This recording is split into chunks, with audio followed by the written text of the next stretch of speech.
L'interès pel món de l'art és una cosa que em ve de sempre. Jo, en la meva família, he tingut tant el pare com un oncle, que al meu pare li agradava molt l'art, però tenia un oncle que pintava. I llavors això m'ha fet que tant de petita veia exposicions com m'interessava l'art. I una mica el tema de la ceràmica em va venir perquè vaig fer una visita a l'Escola Massana, jo era molt joveneta, i em vaig quedar parada, em van perdre, era una visita que ens ensenyaven a l'escola, em van perdre, o sigui, vaig quedar aturada en la classe de ceràmica i els meus pares van seguir veient-ho. I llavors, quan va ser l'hora, vaig fer el batxillerat, i quan va ser l'hora de triar el que havia de fer, potser jo alguna vegada he comentat que m'agradava molt l'arquitectura, però no em vaig veure capaç de seguir-la en aquells moments. Jo era molt jove, era una carrera masculina, preferentment. I llavors em va venir al cap allò que havia vist a l'Escola Massana i que m'havia interessat tant, no? I vaig començar a fer ceràmica. Evidentment, en aquells moments la ceràmica era més aviat utilitària, però a l'Escola Massana era una escola que tenia alumnes internacionals, perquè tenia molta fama, i hi havia gent de tot el món. Hi havia gent del Japó, hi havia gent dels Estats Units, i aquesta gent va portar un sistema diferent de treballar la ceràmica. Vull dir, no una ceràmica de caràcter utilitari, sinó una ceràmica més aviat escultòrica.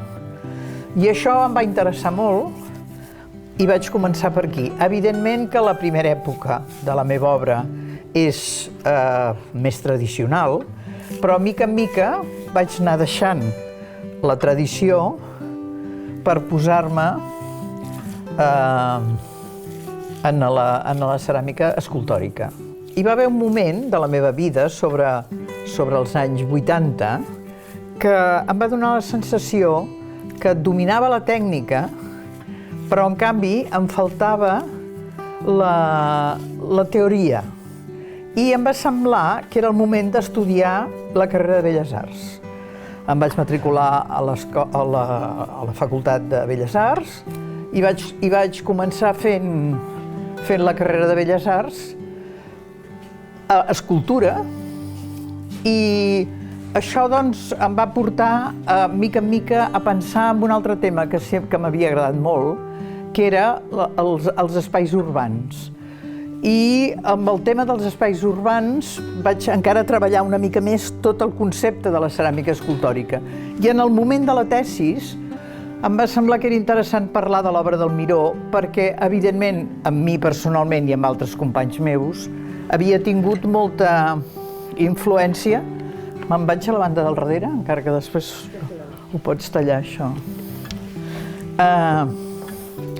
Havia tingut molta influència Joan Miró en la ceràmica contemporània espanyola.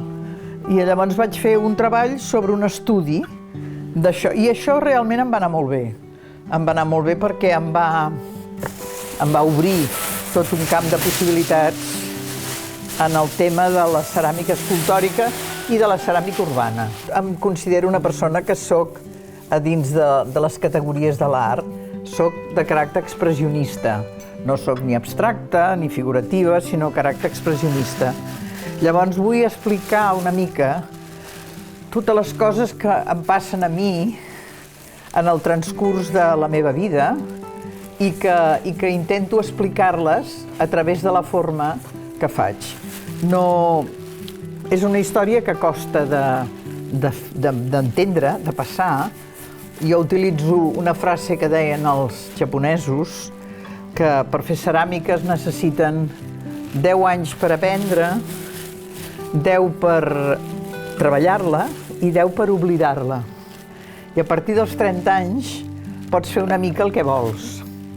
Jo ja n'he passat, aquests 30 ja els he passat, i per tant ja puc fer el que vulgui. I puc explicar una mica, perquè de fet en uns moments determinats l'explicació ha sigut la meva vida personal, les coses que m'han anat passant, i després, a mesura que han anat passant els anys, i que això també ho he anat continuant, però he incorporat coses que passen en la vida quotidiana, en la nostra història, no? Sí, escric. És una escritura meva que no l'entén ningú ni jo, però jo sí que vull dir coses, perquè si no dic coses, els signes no tenen força, saps?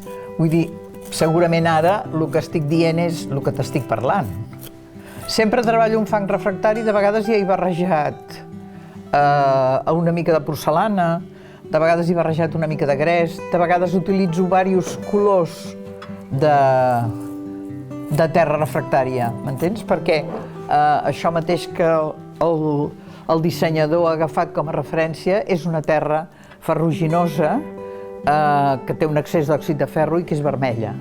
En canvi aquesta doncs és blanca, és més grisosa, però jo en aquest cas he tenyit això per donar-hi aquest sentit pictòric també. Ho he tenyit i llavors això surt el color de la terra i en canvi això és un negre molt intens. Sempre m'ha agradat pintar les peces, sempre m'ha agradat, però ara potser ho faig més.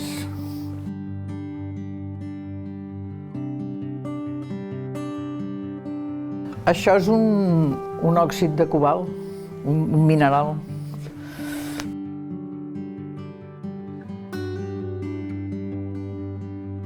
Inclús que quan pinto sobre paper, utilitzo també els mateixos colors. Per exemple, aquest blau doncs és el colorant que jo faig servir per pintar ceràmica. És un colorant. I aquest negrós és òxid d'aquest barrejat amb acrílic. Vull dir que utilitzo els mateixos colors perquè no me'n vagi de la meva línia de treball, entens?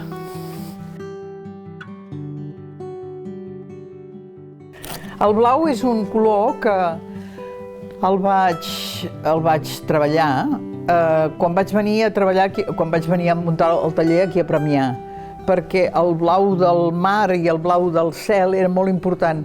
Jo a Barcelona treballava en un espai més tancat i llavors els colors que veia eren diferents. Doncs m'ha agradat explicar en aquesta exposició del museu d'aquí de Cardedeu, explicar una mica cada un, sobretot també cada un dels temes que he treballat, sobretot també perquè com que això em vas explicar que anava molt de cara als nanos de les escoles, jo trobo que també és molt interessant poder explicar que es poden fer peces d'un tema determinat i les peces són diferents, però en canvi es treballa un tema. Llavors, el treball de les arquitectures, que és important per mi, que hi he treballat molt, el tema del paisatge i el tema del mar de silenci, que és un dels més recents, trobo que ens donarà peu a fer uns comentaris en els nanos de les escoles més interessants, perquè ho puguin entendre, no? Vull dir, i una mica és aquesta, és l'època de les arquitectures que és més general, més a partir dels anys 90, que hi treballo. L'època del paisatge doncs, és més cap aquí, del 2000, i l'època del mar de silenci és del 2022, abans de la pandèmia. Sembla, el 21-22 vaig començar.